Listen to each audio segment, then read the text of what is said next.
Well, welcome. Glad you could join me. Oh, thanks for having me. Yeah, actually, it was a bit of a fiasco trying to get the scheduling nailed just right. I got a bunch of hoops I'm jumping through right now, but glad we got it figured out.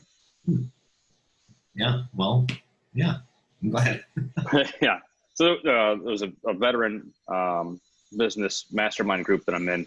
There was a gentleman on there who asked if I knew you, which I didn't, but we're in the same area. So I'm like, man, connect with you and get to know you in person, especially because you're the cup of coffee guy, I hear. The cup of coffee guy? How did you hear that? What is going on with this? Yeah, I don't know. That was my first time interacting with him, so. Yeah? Yeah. Coffee with humans? Coffee with humans, yeah. Yeah. That's what it was. I'm trying to, I can think of this gentleman's name here in a second. Either way. Frank Sinclair was the. Oh my God, Frank Sinclair too? Really? Yep. Man, that guy is everywhere. Yeah, yes. That's so funny. Oh, yeah, Frank's such a great guy. I really enjoy Frank. I've only had one interaction with him. Hopefully another one tonight. So. Yeah? You working with him for your business or what's going on? No, he's part of a veterans mastermind group that I'm in. I haven't even told you much about me. I should back up and start from the beginning, right? Yeah. So I was in the military for 14 years, just exited this year. I was a Green Beret for quite some time, and that was a fun ride, but I needed to spend some time with the family instead of being deployed all the time every year. So was living down in Tennessee with 5th Special Forces Group. Us and the family were from up in Sterling, Rock Falls area. So you're just south of you. Yeah. So that's where we decided to build a home and kind of come back here and figure out a way to keep me home instead of out and about doing God knows what. Yeah. So now I work for a fantastic company out of Nashville that removes people's personal information from the internet. Pretty unique little business, but we can dive into that later on. And enjoying the work at home atmosphere where I get to relearn math with the kids, but also teach them some things. So that's been a fun adventure. And then my wife's due in 5 weeks right now, 5 or 6 weeks, just about, with our 3rd child. So it's a fun time right now. That is exciting. Yeah. It's gotta be nice to be back home, although you must have enjoyed being deployed, or you wouldn't have done it. Probably. Yeah, I loved it. I mean, it was fantastic. And I'm not the biggest fan of Illinois. Taxes are a bit high. There's no mountains. There's no trout in any of the streams because people killed them all. I know there's no skiing. It's just flat corn. So yeah, all the things of adventure are elsewhere. Yes, they are. But that's where the family's from, so it's good to have them back around, and us back around them and hanging out. And the kids seem to enjoy it. No real complaints. Okay, that's good. Yeah, it's a nice area. I mean, as you know, it's all the fun things, all the adventuresome things are elsewhere. All the great scenery, it's elsewhere. But it's easy to get to all those places, which is it has its advantages. I mean, that can be an adventure in itself. It's 2020. You can go and do almost anything. So, well, sort of go do almost anything. With a mask on, you can go and do almost anything. So you know Frank, but you're in Rock Falls area. Frank's in Colorado. Yes. And you're in a mastermind group with him for veterans. Yes. But you never went to college. You don't know him. You just know him linked up to the mastermind group? Yes. I went to Colorado and hung out with Frank. No. Oh. I used to live in Colorado, though. I lived in the Springs for 3 years. Okay. Oh, fun. Yeah, I love Colorado. I would choose to be there or Arizona any day. I love Colorado. Beautiful place, fun place. I agree. Mm-hmm. Yeah, middle of Illinois thing is yeah. I do. So how do you know Frank? I met Frank last October at, I think, the 1 Million Cups Organizer Summit. 1 Million Cups is a national network of, well, I shouldn't say that. It's not a national network. 1 Million Cups was started by the Kauffman Foundation, which is the Ewing Marion Kauffman Foundation. It's in Kansas City. They have a bunch of programs to train entrepreneurs throughout the country. Educational programs and research and all sorts of stuff. Massive endowment, multi-billion-dollar endowment. This place is set.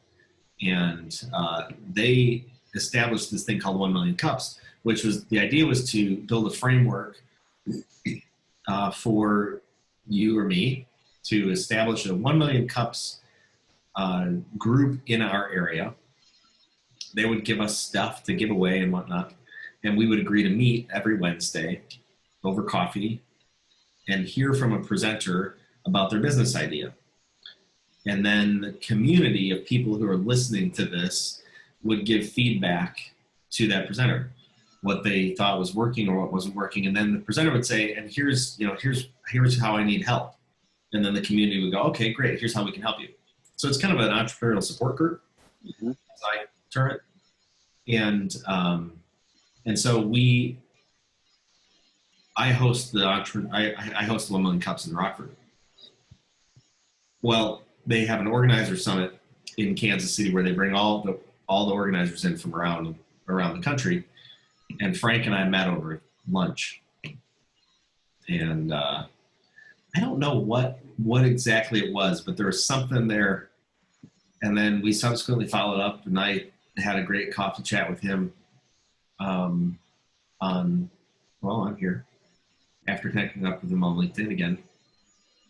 And then he's just really interesting, great connector, really great connector, and just a well-meaning guy. So yeah, that's how I know Frank. Oh, that's good. That's good. Hopefully I'll see him tonight.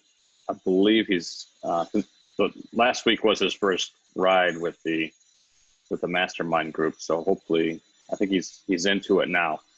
So we should connect again tonight, and I'll let him know that you and I actually had a virtual cup of coffee together. So have you heard of the Honor Foundation? I have. Yeah. I don't know. I don't have any background on it though. Oh.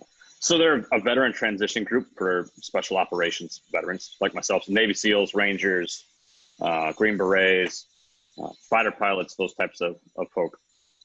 One of the things that they teach us to do in that transition group is cups of coffee, virtual cups of coffee. They say, go have cups of coffee. And I challenge you to have, 100 or something like that. Some people half-ass it and bullshit their way through it. And sometimes I cuss, and if that offends you, I'm sorry. But okay. So I started having cups of coffee on my transition, and I didn't know that was a big thing, like virtual cups of coffee. And that I started that process a little over a year ago, and I still find myself having virtual cups of coffee or cups of coffee. It's weird how it just never left my daily routine. So when Frank was like, "Hey, he's the virtual cups of coffee guy," I was like, "Oh my God, yeah." That's it piqued my interest, the similarities. So yeah. I jumped over to do this. Yeah, well, see what it's all about. I started in April this year, because I was feeling a little disconnected from people, and I also was noticing that people I do a lot of stuff on LinkedIn, and a number of the people I was running across on LinkedIn, there was just, people were really struggling. I kind of felt like through this COVID thing, and I thought, well, I'm not gonna take this struggle and just like be pulled back. I'm gonna take the struggle. I'm gonna move forward and use all that energy for something positive, something good. And so I decided to just create a brand around it, Coffee with Humans, so that it feels like it's fun and inviting instead of, creepy guy says, "Hey, you want to have coffee?" And so I just put the brand around it, and it's just, hey, if anybody wants to come have coffee with me, here's a link. And it just started to tick up, And then, yeah, now I did like, it kind of ebbed and flowed for a little bit. Mm-hmm. I got a lot of stuff going on too personally that I just need to take care of. And it's like, and I have work too. Like I don't get paid to do coffees with people, you know, but it satisfies the need in me. And I think it also, sometimes I can like really help and apply. Like I got a lot of connections and stuff. I can really like help and apply for some people. So it's just a way of, it has become a way of making an easy connection to people, and then seeing where it goes. And yeah, we've talked. I mean, boy, like I said, you know, I think to you at one point, like, the only rule is no sales calls. Like any other topic is on. Oh, yeah. Like what do you want to talk about? And I am easily offended. Like we can talk about anything. I'm a continual learner, and I like to know people, and then I love to make connections to help other people along in their lives. I'm just surprised that I found somebody real in Rockford. Yeah. I've reached out to other people when I first started coming back. I was trying to grow my network. I've been gone for 14 years. I don't know anybody. Chicago's too far away. I mean, Rockford's still, you know, it's a 45-minute drive, an hour drive, to, you know, depending on where you're going. Well, I reached out to a few people up there on LinkedIn, and no one really responded. I guess Rockford just, I guess it does suck. So it was interesting seeing somebody like you doing what you're doing in Rockford. I hope this is very unique. So. Yeah. Well, my mindset is, my mindset and my way of thinking, I think, the scope of it is bigger than Rockford. It always has been. Mm-hmm. I like years ago, I owned an e-commerce company here, and we sold products nationally and a little bit internationally. And like very few of our sales came from this area. Mm. And we did zero advertising to this area because we just didn't want, like, we didn't want to be like the Rockford people. It's like, we chose, like, we were here in Rockford because family was here in Rockford, but that's it. Mm-hmm. And there's no other reason to be here. So, and yeah, my goal is always bigger in scale. I mean, the world is a big place. And I mean, come on, you know, like. It's a small place is the way I think of it now with technology. Almost, you got to think of it that way. Yeah. But yes, it is a very big place. There's a lot more out there than people realize. Yeah. And it's very scary to a lot of people to think outside of their little tiny little focus. And they're like, oh my God, like you did what? Like a handful of years ago, we went, during the summers, we bought a camper and drove around the country for a little bit. Just left. That's awesome. And, you know, traveled for like a month and a half in our RV. Yeah. No exact itinerary. We kind of knew where we might head, but then it was like, okay, a day or two here or there, you know, and we're going to kind of sort of hit these places. And the push, that wasn't pushback, but the questions we got from people, like, oh my gosh, you mean you don't know where you're going? Well, I kind of, do you know where you're staying? I'm like, in the RV. And if, like, there's a fucking Walmart, like, every 15 miles. Like, I could in Walmart's parking lot if nothing else. And I've done it. Like, a lot of people do. I see them all the time. Yeah. And, you know, like, you can't lose yourself in the States. You have to, you had to have tried to have made that trip go bad. You know? Yes. There's water on two sides and borders on the north and south. You can bounce around. I envy you for that, though, or I'm jealous. I don't know, envy is probably the wrong word, maybe the right word. But I wanted to do that with my family. That was like I'm getting out of the military. This is the one thing I want to do, especially before we have another baby. Because my two older daughters are 10 and 12. Like, this is the perfect time to get an RV and just shoot up north and then just box in the U.S. and come back. Yeah. And I never put pen to paper, and it got away from us. So now I regret not doing it, but hopefully it can happen soon. It's still something I want to do within the next 2 to 3 years. Yeah. And it seems like with your, admittedly, I've never done anything in the military. I wanted to be a fighter pilot. I actually wanted to be an astronaut. Mm-hmm. That didn't go well. I'm a little bit of a sissy. Yeah. I was like, I don't want to get hurt. But if you're an astronaut, you just blow up. You don't even feel it. I think that Exactly. It's like you're yeah. It was all the looking forward into the training, and I was just like, I'm not doing that. I'll program computers. Yeah. but it's like with the things that you've been accustomed to doing, like planning a small trip in an area, like where there's a Denny's here and there's a Walmart here. It's just like, we could just go and do, like, it's not, nothing about this is complicated, but people make it a huge issue. Well, it's outside their comfort zone is what it is. Yeah. They put their perception, their thought onto it, and they spin it and say they don't know how they would deal with it, so therefore you don't know how to deal with it. Like, well, maybe that's the point of it. I don't know how to, or I don't have a plan, and I just want to see what the heck happens, right? So I'm just gonna go. It's not like I'm gonna drive to South Cicero in Chicago and hang out there with the camper. No, I'm gonna go. So, you fill up with gas and have some bottles of water, everything should be fine. And if worst case scenario, you break down, the wife gets mad, the kids get bored. Congratulations, they got a memory. That's the way that works. So Totally. That's the thing. You always build it is always those unexpected things that build the most fantastic memories. It's not the expected stuff. The expected stuff just water under the bridge. You never remember it. But it's like that. Oh my God! I can't believe the time we almost died. So, last year, I did make a trip up to the South Appalachians with the wife and the kids. Yeah. Right on the North Carolina border with Tennessee.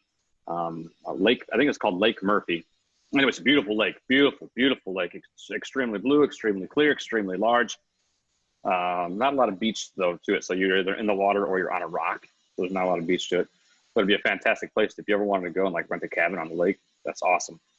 Just a few snakes, but we had a cabin probably straight line distance as the crow flies 5 miles from the lake, but it was on the other side of a mountain. So I had to drive around to it. That was the shortcut, right? Well, I'm just going to go where there's no cell phone service to the lake. We're going to find it. I'm a Green Beret. Wife, listen to me and trust me, right? We're going to make this work, not take the interstate for an hour and a half to go all the way around it.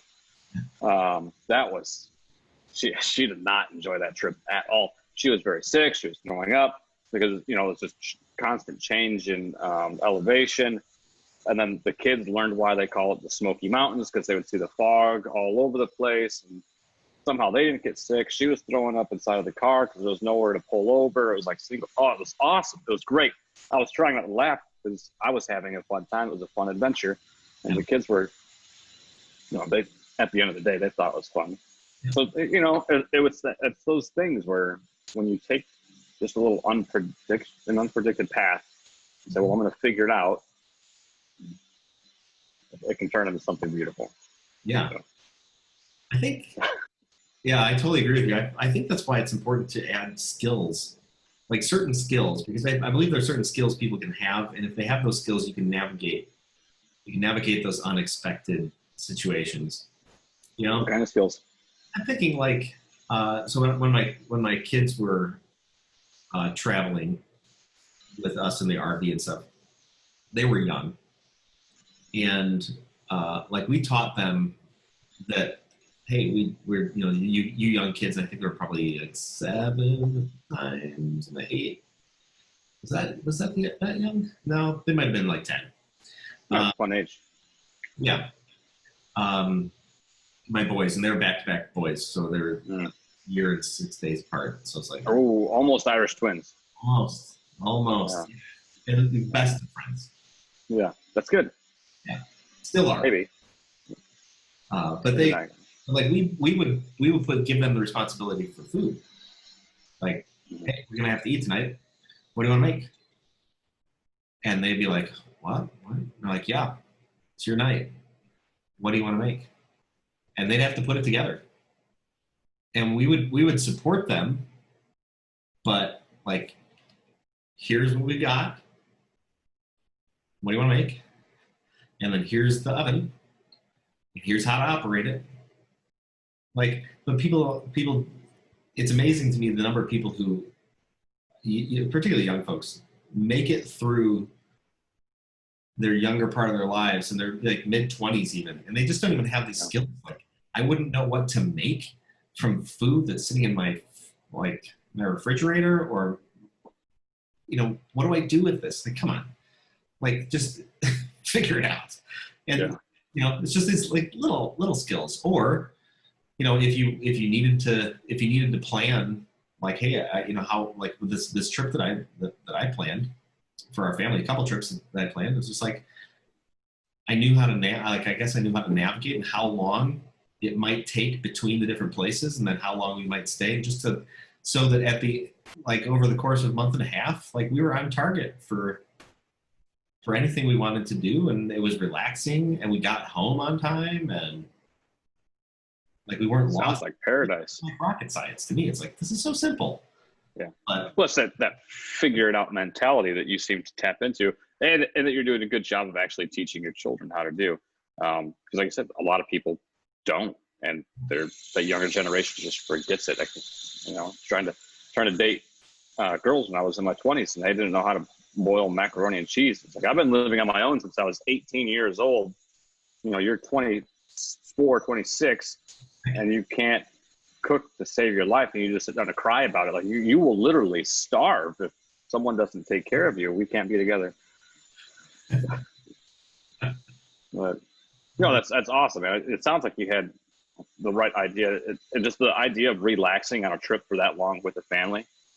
Like, there's no price tag on that. There's too much. It's priceless. It's huge. It's awesome. It was really, really good. And in fact, and unexpected things happened. We on the way home, I was towing this massive camper, the biggest pop-up you can get, behind a Honda Odyssey. And what I didn't know, what I found out later, was that towing capacity is reduced by 2% for every 1,000 feet above sea level. Oh. Who knew? Mm-hmm. And so after going through Colorado and Rocky Mountain National Park, which was well over a mile up, towing this camper up the hills, and then, like a crazy man, going like 80, I think I might have been trying to go 80 miles an hour, which is not the towing capacity limit of speed. Like, it's like, I mean, right? Yeah, especially if you're going downhill in Colorado. Related to speed too. So we were I was heading outside Aurora, heading out to, I don't know where the hell we were on. I think we might have been an 80 or whatever. And so we're heading east, and we might have been an hour or something outside of Aurora, Colorado, and the transmission went out. And so we stuck on the side of the road, had to call a tow truck, actually had to call USAA. And they were like, where are you at? They could not give us a location because at the time, it was 2011, there weren't enough cell towers to triangulate a location. And I guess my phone, whatever tech they were using, my phone's not sending a signal back to them anyhow. So they didn't know where we were at. And they're like, is there a mile marker? And we were like, oh, and off in the distance, it's like, mile 243, maybe. Yeah. Great. And then, hours later, it might have been 3 hours, a tow truck showed up, because they had to find a tow truck to hold 5 of us. There were 5 of them. Tow the Odyssey and tow the camper. And so we ended up with this huge ass flatbed thing that they put on. They towed the camper behind that, and then they stuck 5 of us in the, in this cab all the way back to Aurora, where we had to buy a new car. Yeah, man, that is fun. It was a blast. A trip. Yeah, absolute blast. In fact, my daughter. Well, then I took videos. So every day, because I hate telling people about trips after you get back, they're like, "How was the trip?" Like in-laws and stuff like that. I was like, I'm not ever going to talk to you about this trip ever. It's so annoying. Yeah. So every day I would take photos and videos and then compile them every 3 days or so into a video package, throw it up on YouTube with some music behind it. So there's one song and there's the photos and videos from that moment, that experience. And then we push it up on YouTube. We publish it to a little blog and send it out on Facebook to all the people who were following us. That's smart. That's extremely smart. And we had people following us who I never thought. We got back and we're like, oh my gosh, are you going to go again? We've been following you. We're like, hey, that's cool. But that's it helps with memories too, Yeah. You may have just motivated me to, well, now I got to wait till the newborn is maybe a little bit older, but someone's trying to get in the door. But that's you did it right? There's a bunch of little nuggets that now I'm taking into consideration that I had not before. But I instead of driving my own vehicle, I looked into the rental RVs. But those things, they charge you per mile. Just not cool at all. You could almost like lease or buy camper, for that purpose. But yeah, I definitely want to do that. That is on the mandatory life list in the next few years. Mandatory. It was great. My daughter just last night texted me and asked. She said, "Do you remember the songs from the out west trip?" Mm-hmm. And I was like, "I don't remember them offhand." But she goes back to those songs and just really in her mind. Yeah, that's awesome. It's so cool to look back on that for sure. Yeah, and then plus now that, so I imagine they learned a lot on that trip, most of which they'll probably forget because they were younger, but they'll take that with them through life, and now they're going to be more responsive and they're going to have a stronger appetite for doing something like that in their adult life instead of just sitting around stuck in a bubble, not wanting to go and explore the greatness that is in our backyard, our own country. Yeah, we went out to Yellowstone. We've made it as far west as Yellowstone, and stayed kind of up in Montana, and then would snake back around during the day and tool around Yellowstone. And I've got a cousin who I never speak with. But I have a cousin out there up in Montana who traveled. We didn't know this at the time, but we found out while we were out there that he sells, I think my mom told me,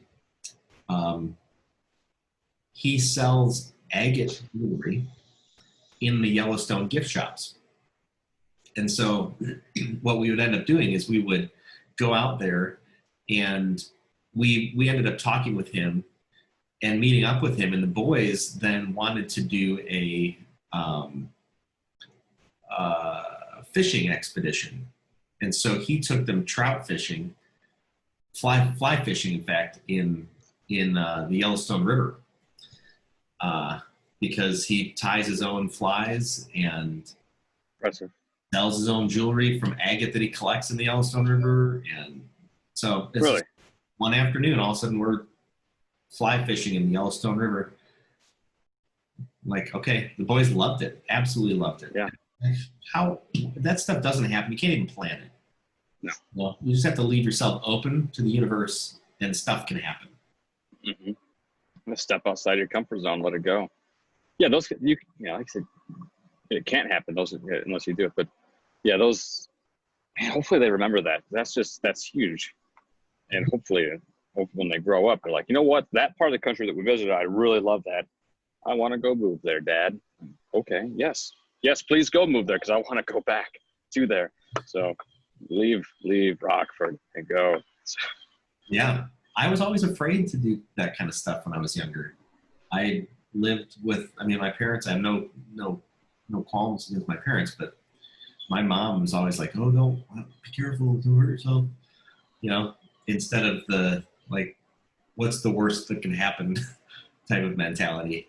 You know, I have subsequently been on the other side of that. I've pushed myself beyond my limits, my perceived limits, and my fears to do the things that I don't want to. I don't want to be trapped by fear. You know. No.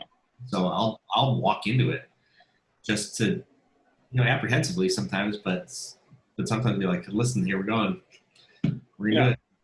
You know. That's all it takes. Most of the population cannot do that, and that separates them from really enjoying life outside of their computer screen, their phone, tablet, all of the little electronics. But going out and doing something that even I don't know how to do it, I'm just going to take that step or not be afraid to fail. I mean, that's just an attribute that you can't. Not enough people have. They're too scared to take advantage of. I don't understand it. I don't get it. I don't know why they do it. I was that way myself early on in life. And then I made the decision to not be like that. And then that's how, I became a Green Beret. Before that, I was this little scared child from Rock Falls, Illinois, who was like, I don't know how to throw a baseball. And then, I sucked at sports. I didn't think I had any valuable life skills. I didn't think anything. It's like, well, yeah. I don't want to be like this anymore. What do I do? What do I have to do? It's like, well, I'm in the military. All right, who's the best out there? I saw them. I was like, okay, well, they're cool. They seem to have their shit together, and it's a nice little brotherhood. And let's go. Let's try every day for the next 3 years to make it through this course. And I did it. I was like, wow, holy smokes, that's crazy. It's not impossible to go do things that seem hard for other people. So, yeah. I'm excited to have my son so I can teach him that lesson in life as quickly as possible. And hopefully he doesn't burn the house down. But yeah, it'll be fun. I was doing all sorts of stuff my parents didn't know about.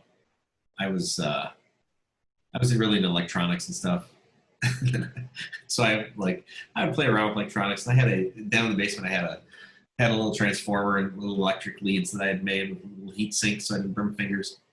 And I'd take inside of a pencil, and I would take a graphite and I'd hit the leads on the other end because I knew graphite was conductive but it had a lot of resistance. So I would hit the leads on there and burn out the graphite in these little tiny little chunks, and then I'd heat those fuckers up. And they're white hot, and then I was like, that's so cool, and then I'd stick aluminum with it, and I got to the point where I had these little aluminum balls. And with just with electricity, I'd take aluminum foil, it would collect into a tiny little ball, and then you just let that electricity. I think it was only I think it was like 17 volts, but the amperage was high, and and you just let that sit there, and the aluminum would turn into a plasma.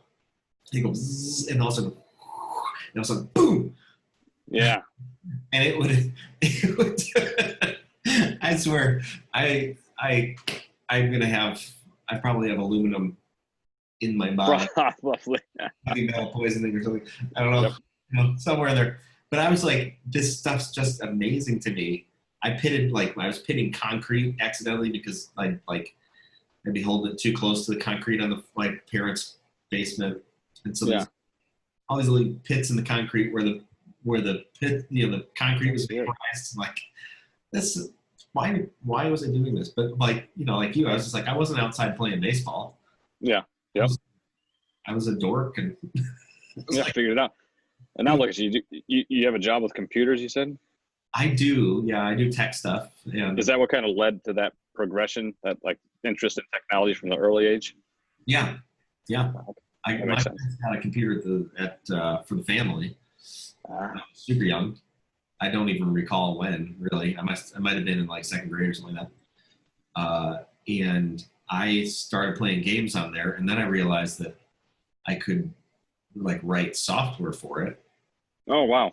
And so I started writing software. I was a self-taught programmer, and I remember in fifth grade, I would stay in from recess, and my teacher would allow us to. There's like three of us or something like that, as I recall, and we would stay in at recess and like play around with the computer instead of going out. And yeah, by the time I hit college, I was very proficient. Had already written software, and then it just carried on. I've always been adept at that sort of tech stuff. That's pretty cool. Yeah, That's pretty cool. It off well for me, so can't complain. No, I'm not competent in that at all. So I'm trying. So I'm trying to figure out my life after the military. This was like, oh, I'll do sales. I can do sales because it sounds cliche, but selling the American ideas of freedom to borderline, not borderline, to communists in other parts of the world. It's like, well, if I can convince a communist to stop being a communist, I can come over here and do some kind of sales to somebody. And it's working out so far, so well. It's definitely a lot more enjoyable than trying to convince somebody that looks like they chewed on batteries growing up that they don't have to be a terrorist. So this is definitely a lot funner, a lot more, a lot better conversations. My Arabic was horrible, but yeah, this is living the life, man. This is pretty cool. That's what earlier you said that everybody was feeling down, or you had the idea that people were feeling down, especially in the COVID, which I imagine they were. Which even my wife was down. She hated it. She'd stay home and she'd cry because she's a very social person. She's out there. She's a hairdresser and she does makeup, permanent makeup. So she's out interacting with people on a daily basis. And now she's stuck at home for 2.5, 3 months. She's like, I don't know what to do with my life besides cook for you, and that is not fulfilling my social obligations, or my that hole inside of me. Yeah. But I loved it. I was like in paradise. It was awesome because I've been gone for 6 to 9 months every year, and now here I am. I can work from home and I can see my entire family all day, every day, and no one can interrupt us because like they can't, and I can get my groceries delivered. I never have to leave the house. I was like, this is awesome. Yeah, this is awesome. We're stuck here, kids. Learn how to do homework from the way Dad says, and we just get to do whatever we say. We're bored. Let's go on a bike ride. We can't talk to anybody. We don't have to see anybody. We just go on a bike ride for 7 miles. But it was paradise. It was awesome. I loved it. Yeah. So. Yeah, I enjoyed COVID. I mean, I have COVID right now. Oh, congratulations. Thank you. Yeah, I'm suffering through it.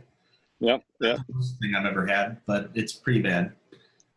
And ideally, it won't get any worse. It'll just kind of like, you're out here,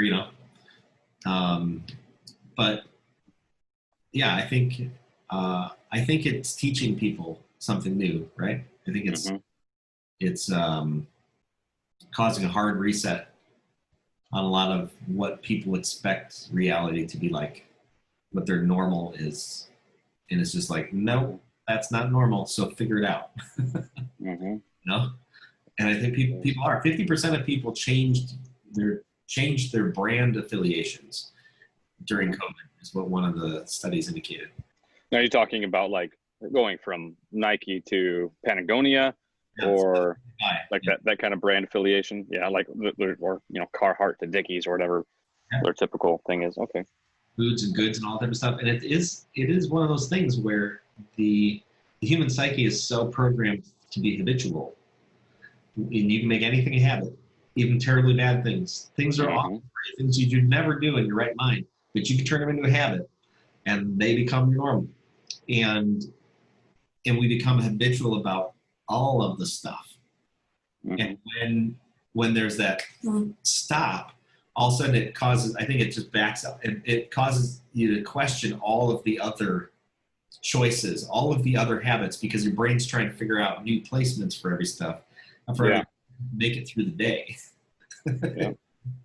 And people like shuffled. It was a sizable change for people in their buying habits. Just like, okay, well, I question this now. I can't get it at this store. Well, do I need that brand anyhow? Well, turns out I don't. I'll use that. Do I even need that? Those Yeah. cut out a lot. Yeah. But yeah, we're such, I don't know, we're creatures of habit, and then that keeps us trapped. It does. It does keep us trapped. Ah, God, yes. So smart, Jason. So smart. So insightful for having COVID. Your brain seems to be functioning all right. But yeah, the whole, and it's not just the brand thing and people's happiness, and people's happiness altogether, right? So reconnecting with family, maybe realizing you don't even like your family, if you don't like your house. Real estate agents I talk with, they've never been busier. People are locked at home and they're like, wow, now that I'm here 24 hours a day, I seriously don't like my house. I don't like my state. I don't like this. I don't like that. They have an opportunity to change every single aspect of their life, as long as they can survive the mental challenges of COVID without losing their mind. Change is a big deal for people. Like we got a friend on the East Coast who just wants to move. She lives in New Jersey. She wants to move to Pennsylvania. She actually wants to move to Florida, but that's like actually too far. But she can't even get herself to move to Pennsylvania, and without some like big reason, like the universe wants me to move or something like that. It's like, what if you just want to move? Yeah. And it doesn't mean it's a good or a bad decision. It's just it is a decision. So just do it. Yep. But people they won't stay. They won't do that stuff. They won't move. They won't go on a vacation for an extended period of time because it's crazy. Yeah, you get stuck in that bubble. Their house. They won't buy a cabin. They've talked about a cabin for 30 years. Okay, well, as far as they'll make it. Like, yeah. When are you gonna do it? I don't know if now's the right time. Like, okay, fine. It'll never be the right time. How's that? Yeah, it won't. It won't. And it seems like something that should be so simple. Like you want this, it'll make you happy. Figure out a way to do this. Design your life around what will make you happy. There's lots of books out there about this. Read some books. Listen to a podcast. You know what? Maybe just to make a freaking decision one way or another. To make a decision to be quiet about it or do it. Doesn't matter if it's having a child, getting married, buying a house, investing this money, saving up for retirement. I'll start saving after I pay off my car. You just start saving right now. Yeah. You sell your car. Why don't you burn your car down? Who cares about your car? Do something. But us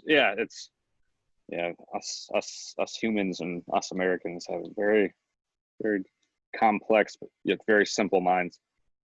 Yeah. Something that was meaningful to me, I can't remember where I read it or heard it or whatever, but in terms of all the decisions that we make, there's so many of them that could be taken back. So, hey, you want to buy that car? Okay, buy the car. And you could sell the car and you wouldn't have that car anymore if you wanted to undo the decision. If you want to buy the cabin, buy the cabin. And if 2 years from now you're like, damn, that was terrible, sell the cabin. There are certain decisions that are not life and death decisions.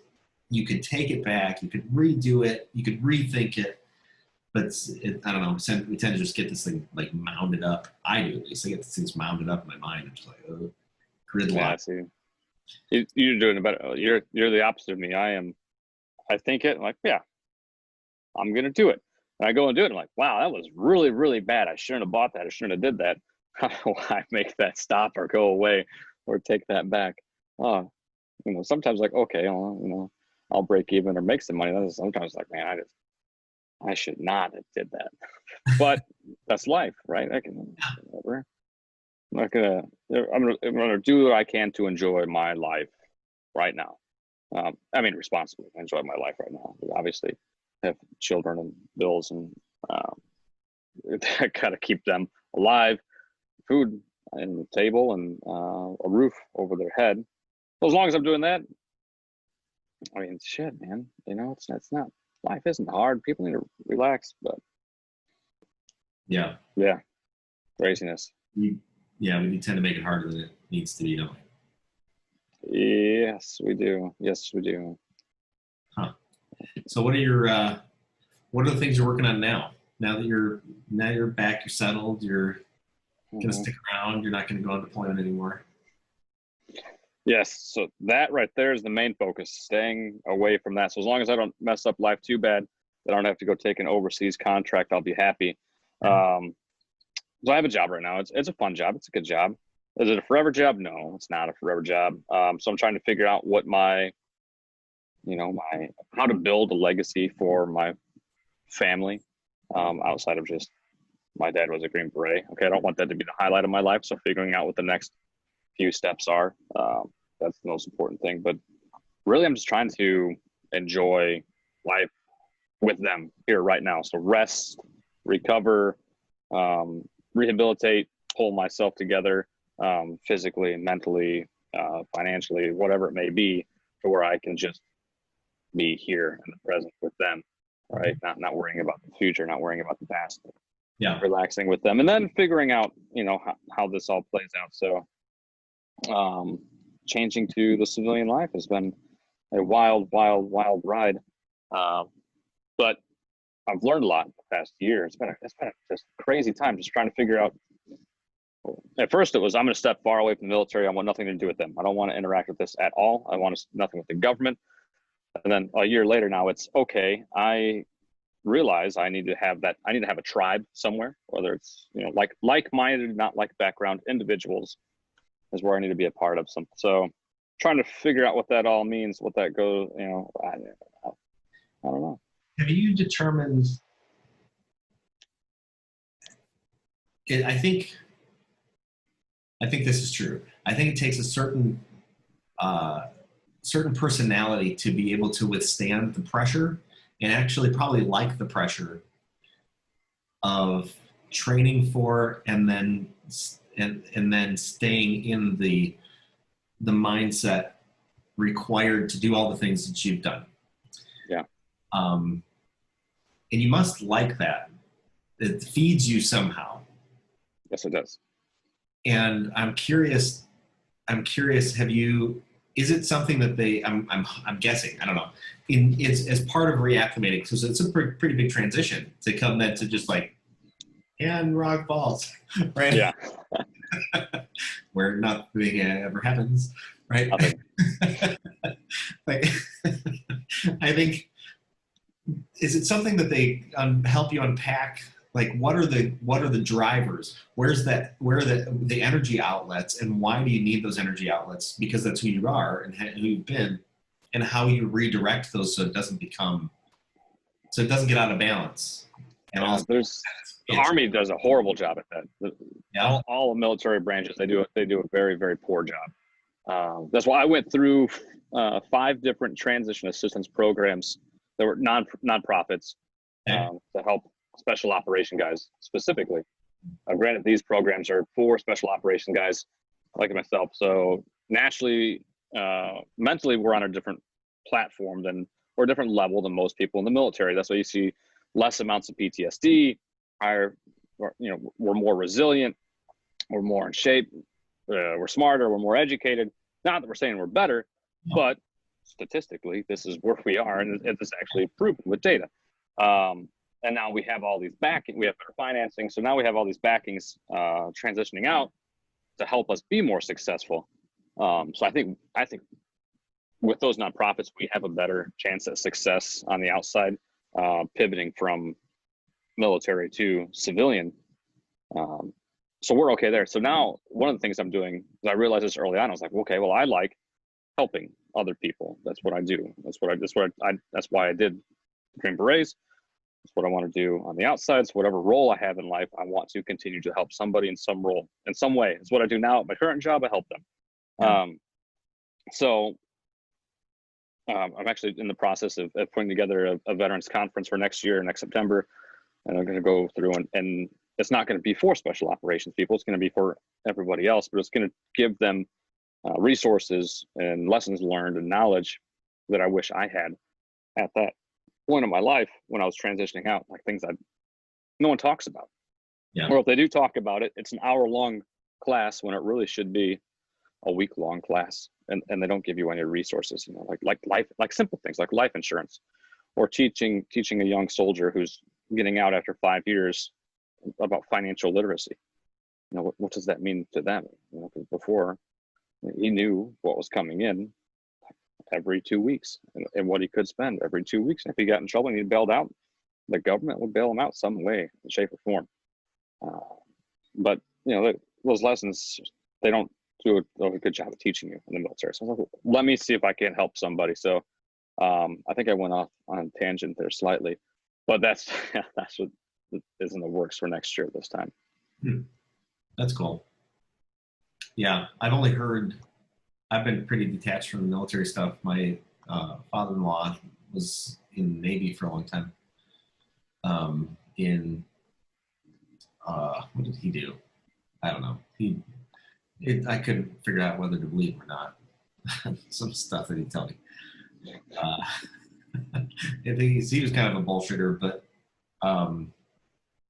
yeah, he counterintelligence and stuff like that. Oh yeah. Those counterintelligence guys always have good stories. Something about like middle of Germany in a forest. I don't know. It's like, yeah. There's no ocean in Germany. That, well, actually, CI and the Navy, they those people can get sent. That's an interesting place. The young lady that died in Syria 2 years ago, she was in the Navy, Air Force, Navy. She was in the Navy, and she was an intelligence officer in the Navy. She was she died in a cafe in the middle of Syria, and everyone was like, "Why did she die? Why was she there?" She's intelligence, but anyway, irrelevant for now. Yeah, it's just like it does seem that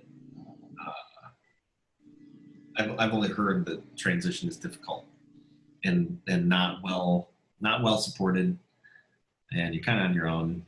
And then there are these organizations that just kind of like crop up that are like, okay, well, how do you wrangle this beast? But it seems that people aren't actively going to seek assistance, then get assistance, which seems Correct. a little absurd. I think I think it should probably be, I don't know, I know nothing, right? But it seems that if an adult or a kid is transitioning to their own life at home, and they had a parent who's like responsible for them, it would seem like, hey, this entity, the government, whoever, has been responsible in large part for you for some time, and to help you get to this other thing where we're not responsible for you, there's got to be some sort of transmission to like switch the gears, and required, like, go see somebody for this, and you get resources for this, and get connected, like you talked about, like, yeah. You get dropped someplace, you got to go like make friends or what, like, yeah. What do you do? That's a terrible transition for most anybody, and I can only imagine it's just got to be very difficult from going in the military to just like out of the military. Most people don't even move far away from their birth homes. Yep. Something like, statistically, I can't remember the percentages, but like, don't move more than 30 miles from their birth home. Well, it's high, somewhere around 80+%, I think. And I don't know, feel like there's got to be a. Yeah, that's the ultimate question: is how do I solve that problem, and where do I start with them? Not like, where do I start solving it?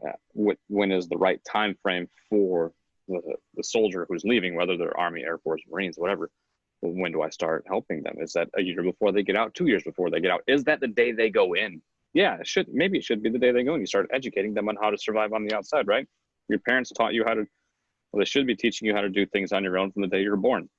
This is how you eat, son, right? This is how you wipe your butt. Yeah.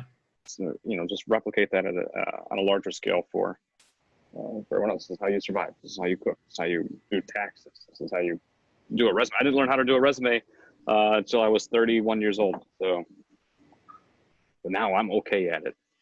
I'm okay. Just okay. So. Hey, man. Well, welcome back. This is great. Yeah, Jason, it was great. I'll see you around, man. I will. Yeah. All right. Take care. One of the things I love about Coffee with Humans are the raw conversations I get to have, meeting new people just like you. If you or someone you know should be on Coffee with Humans, go to coffeewithhumans.com. Remember, the only rule is no sales calls.